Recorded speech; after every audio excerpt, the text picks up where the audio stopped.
Meine Damen und Herren, liebe Freunde, ich möchte Sie, der österreichischen Residenz, sehr herzlich begrüßen. Es ist heute ein besonderer Tag, es ist auch besonders schön.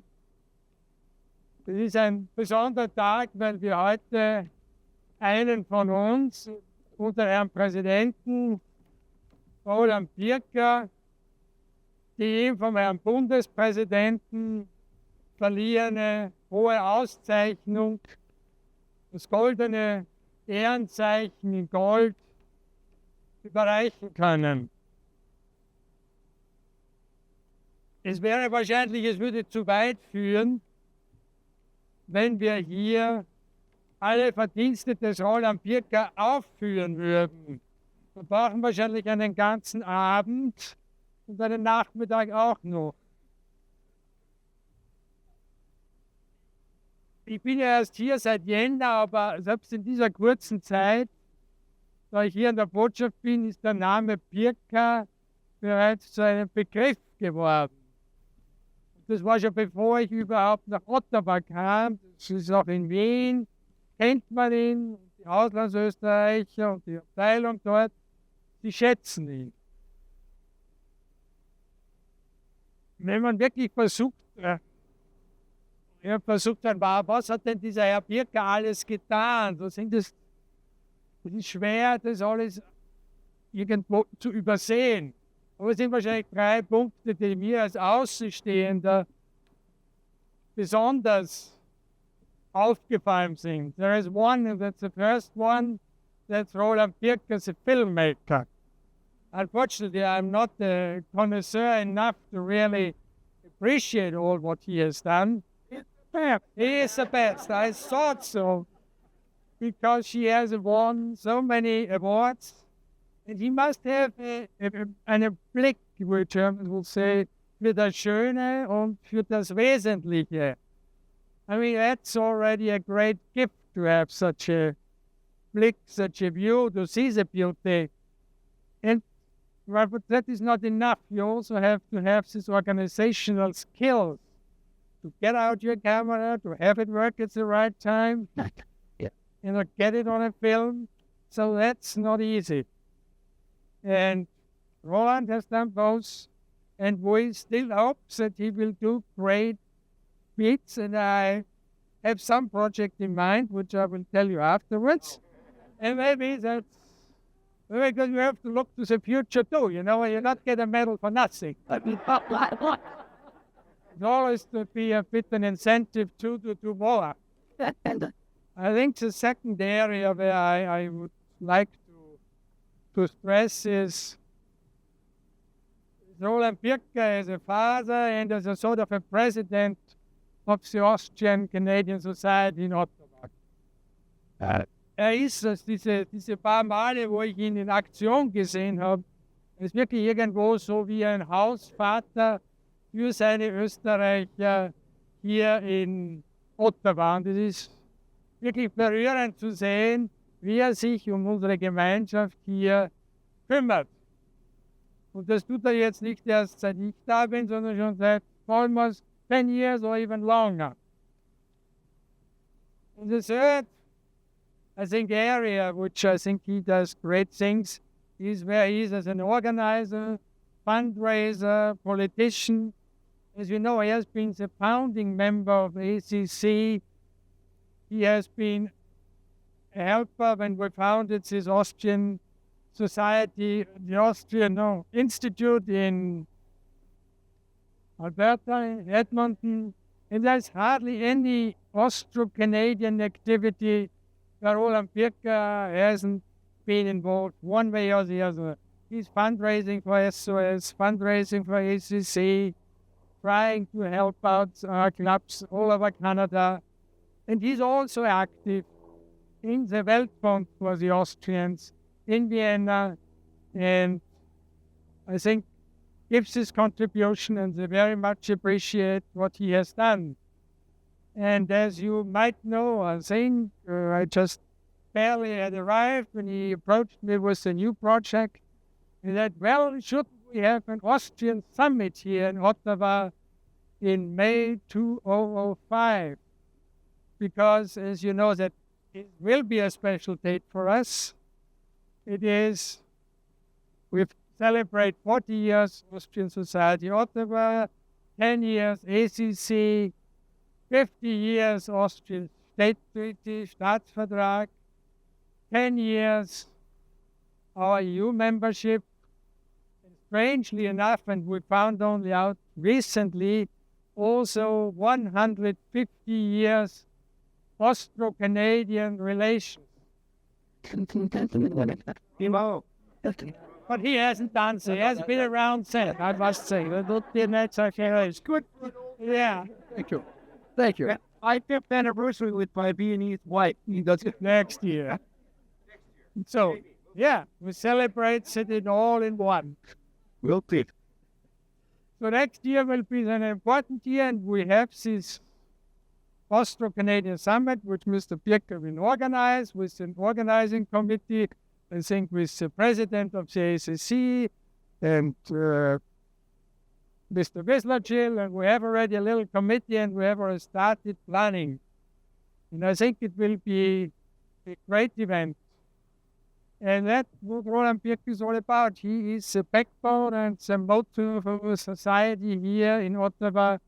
So I think the medal is really well deserved. That is now my honor to present you with medals the federal president has awarded to you, which is a Große Ehrenzeichen in gold. And for Brauneder, we'll put it on you. I think it's a very nice medal and a very high one, and I hope you like it. And we just pin it on you here. Thank you. Because it looks, well, yeah, I have heard. So, wow.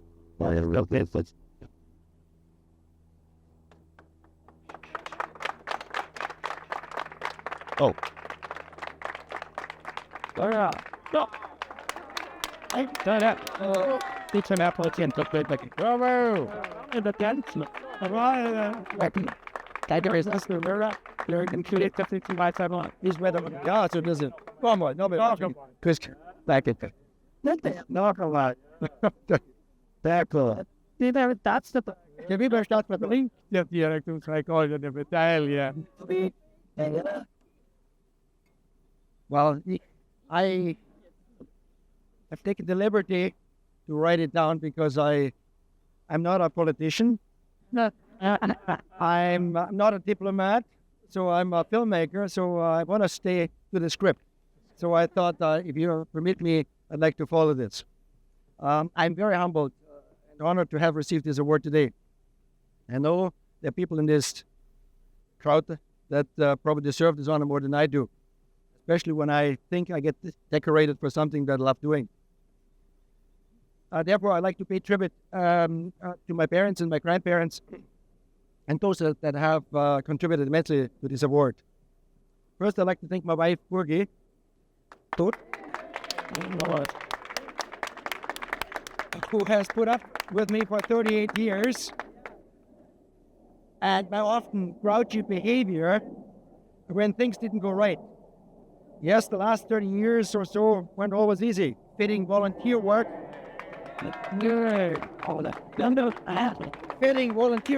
into one's hectic lifestyle is sometimes quite a juggling act. Who says that charity work or volunteer work is easy? My wife, Burgi, has been my pillar in my life and has done as much volunteer work as I have. And I also would like to thank my two children, Rebecca and Rolando, for not only supporting me on many, many occasions.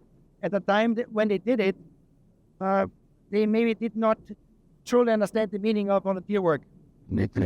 But however, a little arm-twisting diplomacy hasn't hurt them. I also would like to mention...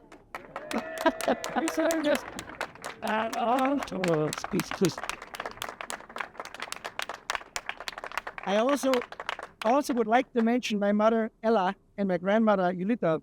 Both were guiding hands as I grew up in the small city of Friesach in Kärnten. They taught me how to deal with people and to stay humble. On our farm, where we also maintained a Gasthaus, a country pub, in other words. People came from all walks of life to eat and drink. There, these two women showed me that people, no matter where they came from or what job they did, they should be given the same respect. My mother and my grandmother's example have served me well as I traveled the globe as a filmmaker to places where few Westerners maybe have visitors. From the Eskimos in Alaska to the Ismailis in northern Pakistan to the Zulus in southern Africa, I worked with many different race and ethnic groups and religions. I've never had a problem because I gave them the respect they deserve. My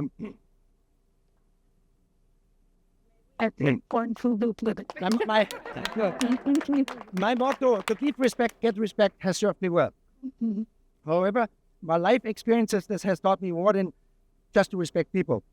I heard enough stories from the customers that came to our guest house that during the tough times of World War II, my grandmother had traveled to the train station in Friesach on a horse and buggy with large pots of food for the traveling soldiers, and she helped fed people who came hungry to our farm, and she would not turn anyone away. I remember on one occasion, I was approximately 7 years old, when my father and I were sent to the city of Friesach a couple of days before Christmas with our only transportation, a horse-drawn sled, to take food and gifts to the poor and underprivileged people in an old folks' home. As long as I live, I will never forget the tears of joy from these needy people, almost forgotten people. Yes, during these early years in my life, I was influenced by these two great women who also helped those unfortunate beings who needed help most. Therefore, I feel, well, actually, I'm not going to go into this. I just wanted to explain why I have gotten this award, and I feel that I haven't done enough. When I look back at my 30 years of volunteer work in Canada, it was all worth it. It was not only gratifying that money could not pay, it was a personal satisfaction. Permit me also to clear something up. I've often been asked whether I was independently wealthy or nuts. I'm sorry to tell you, I'm not neither. I have only a problem. I cannot say no. This recognition is truly not for me alone, but for my three important women in my life, my grandmother Yolita and my mother Ella and my wife Woody. Your Excellency, I thank you very much for having given me this award today, for your lovely wife to have opened her home to us, and for you, friends, for coming. Thank you for making this special day. Thank you.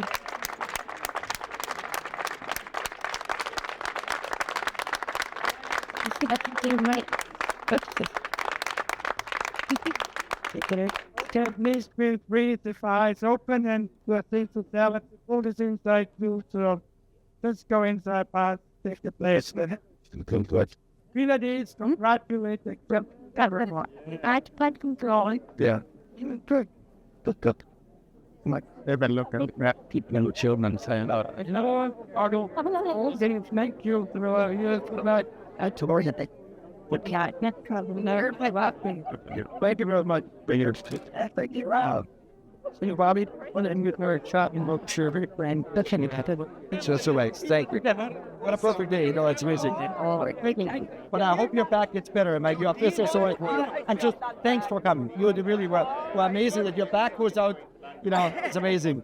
Good. They're fine out to the end. After us, that's so early. Now they, the friend is saying like this, person. Thank you. Yeah,